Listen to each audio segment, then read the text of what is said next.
समोर हा जो पक्षी दिसतो आहे तो एक कबूतर आहे आणि हा पक्षी आपल्याला सहसा मुंबईसारख्या ठिकाणी पाहायला मिळत नाही।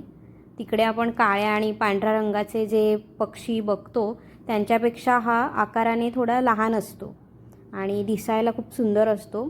त्याचा रंग गुलाबी तपकिरी असा आहे। जास्त करून हा पक्षी आपल्याला अर्ध्या वाळवंटी प्रदेशात पाहायला मिळतो।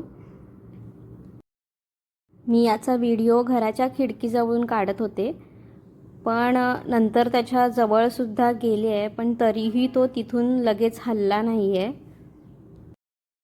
जवळ गेल्यावर सुद्धा माझ्याकडे पाहतोय बघा कसा।